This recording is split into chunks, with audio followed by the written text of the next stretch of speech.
The one thing I did like about that was there was a lot of snakes that I saw around there because the snakes are checking this out and they're like, yo, we can smell food over here. And there's like a lot of it. Hey guys, CrimsGreyVR, and welcome back to another CrimsGrey discussion. And I remember back in the day when I was young pup, I used to be obsessed about one single animal, that being snakes. So let's get into it. Now, when it comes to snakes, there are two main types of snakes, being venomous and non-venomous, as well as a third one, which is poisonous. And you may ask, what's the difference between venomous, non-venomous, and poisonous?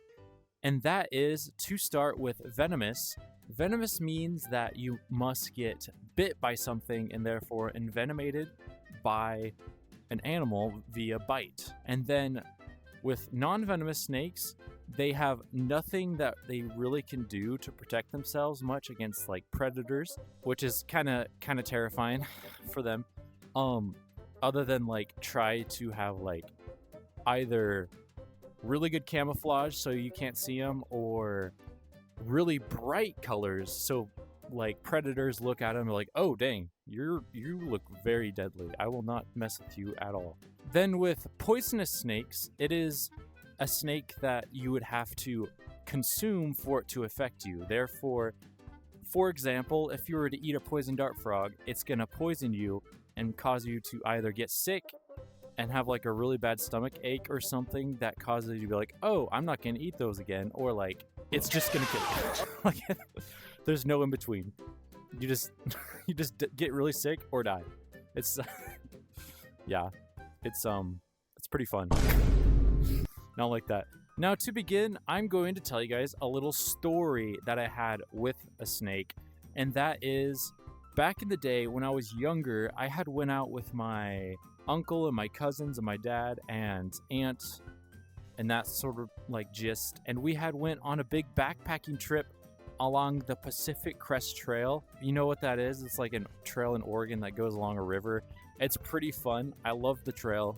It's pretty fun. I'd love to go on it again just to like explore, not necessarily to like hike, because it's like 40 miles, so it's a little grueling. So with this trip, we ended up having to stop and stay at a campground for this trip for 3 days because my dog brain was really bad with drinking water on that trip, and yeah, I got heat stroke practically, and I drank all our water, so we just decided to camp out at this campsite near a creek that was flowing into the river and all that fun stuff. So we had water and we could just chill and recoup and go back and all that stuff at the end of the trip.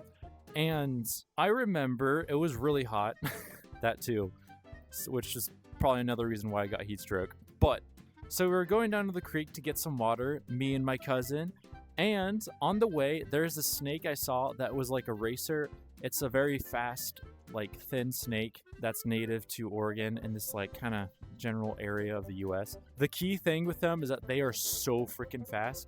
I have never really gotten a good look at them because like before you even get a chance to like see them, they usually like dart away super fast, and you're like, oh, well, I think I saw a snake. Am I just delusional? I don't know. It's like that kind of speed. It's like, must have been the wind kind of thing.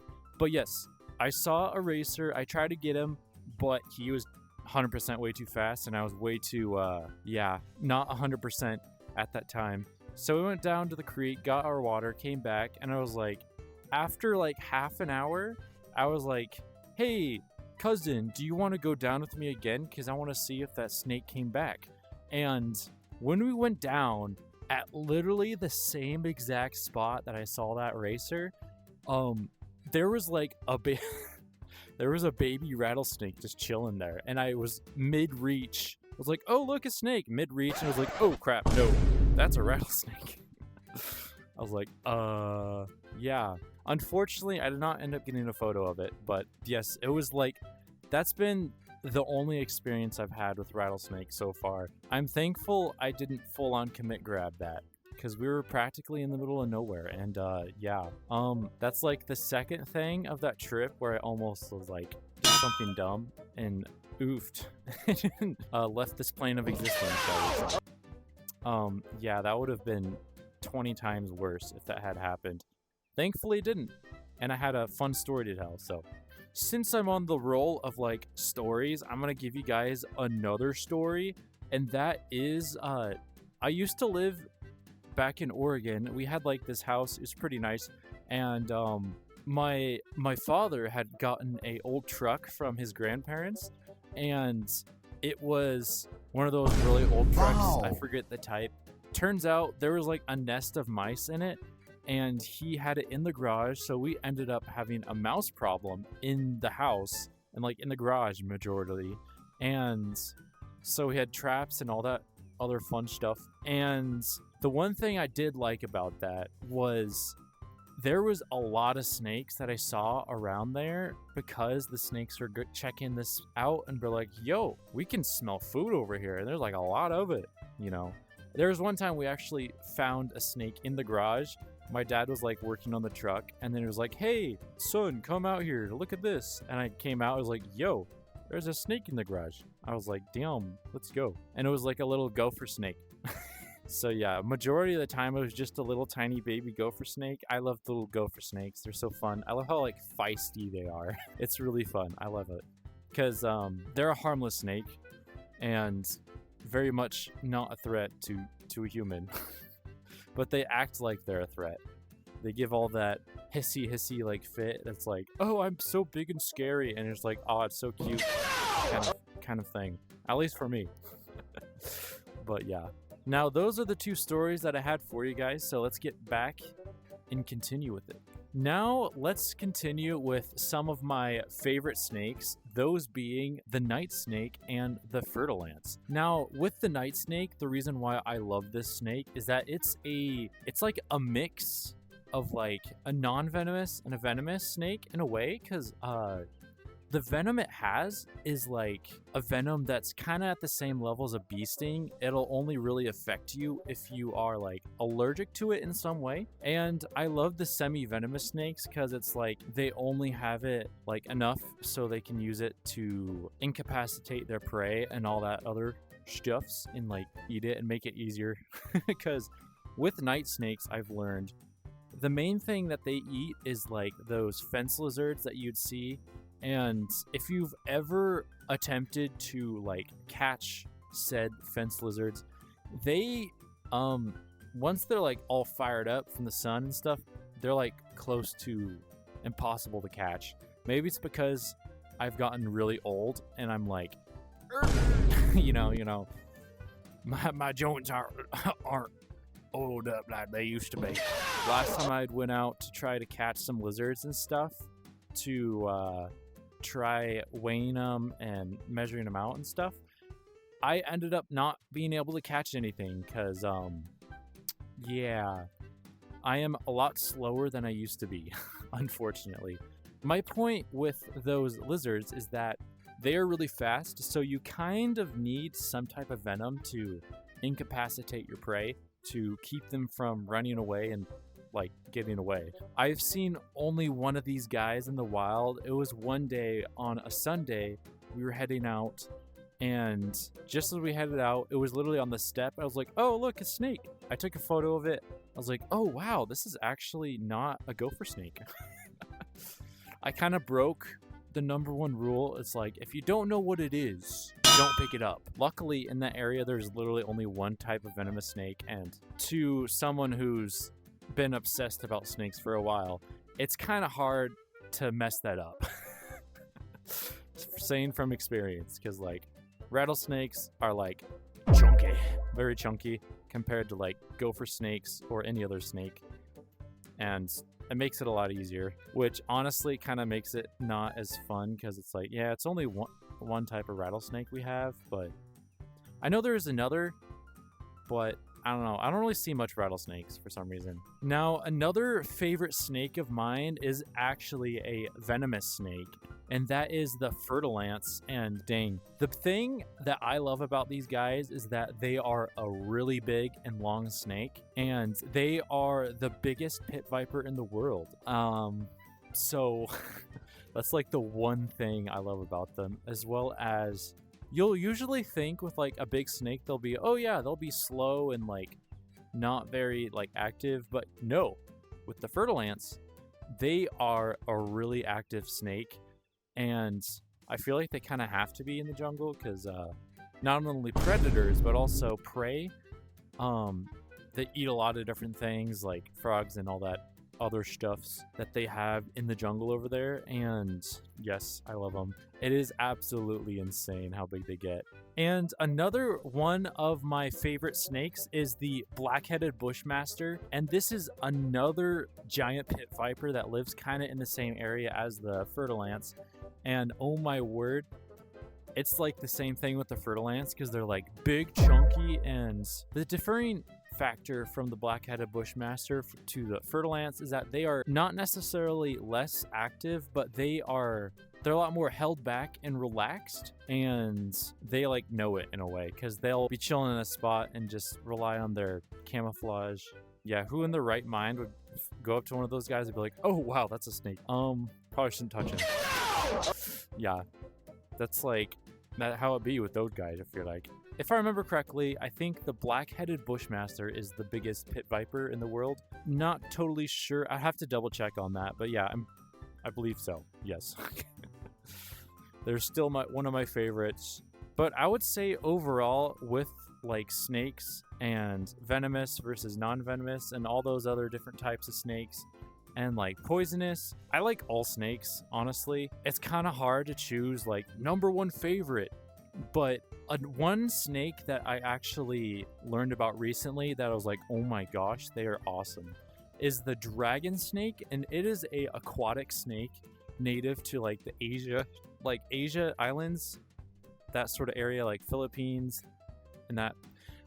I may be wrong on that. I have to double check. But yes, they're native to like Asia and the islands because they are a aquatic snake, and they look like a dragon pretty much. They look like a sea dragon, just like a little baby. The one interesting thing about these guys is that they are extremely hard to keep in captivity, and from what I've learned, people are still trying to figure it out, but it is not looking good because they die from stress pretty easily. But I suppose it's actually a good thing because I imagine in terms of like keeping them healthy in population, in terms of in the wild, it's probably a good thing because once animals are in the pet trade, sometimes they're illegally sold and stuff without like the proper things done. Wait, you didn't think I forgot about the poisonous snakes that I was talking about earlier? Let's start with the tiger keelback.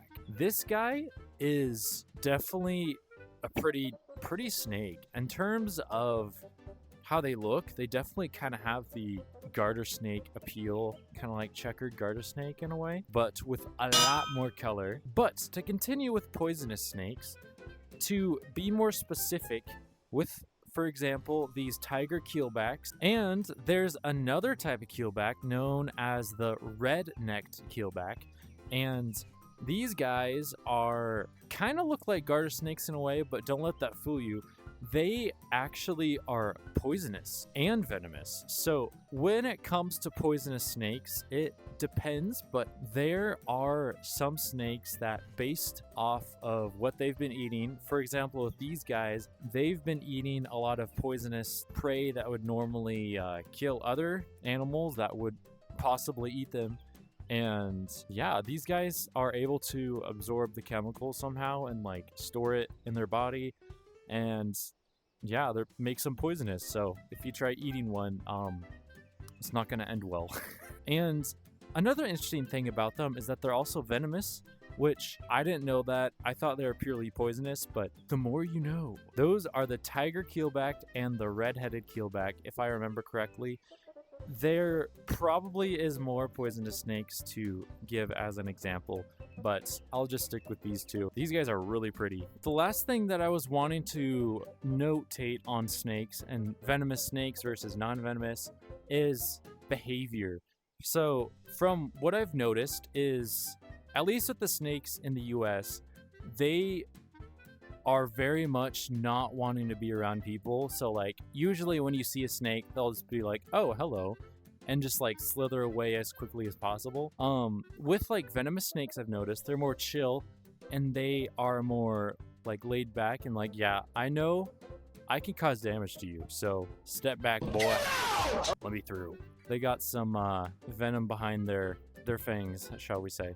But yes, overall in terms of behavior, there are no snakes that are like go out of their way to bite people.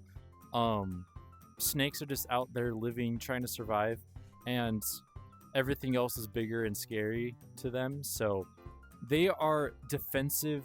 Now when it comes to venomous snakes and like wild venomous snakes, specifically rattlesnakes in the US, I'd recommend not killing them as much because they're not out to get you. And recently there's been some things that people have done some studies on or like looked into and have noticed in the wild is that rattlesnakes have actually stopped rattling. The reason they do that is because they learned over an amount of time from people that have just been like like killing them, that if they rattle, it gives away their location and it doesn't have the effect that they were wanting in terms of like warning away predators.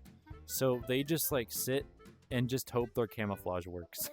And as you can imagine, if you're walking around in like tall grass, that's not good because you could possibly just like accidentally like step on one of these guys. And yeah, they're kind of nature's landmine. Now guys, if you enjoyed the video and like snakes yourselves, feel free to like and subscribe, as well as drop a comment down below explaining your favorite snake.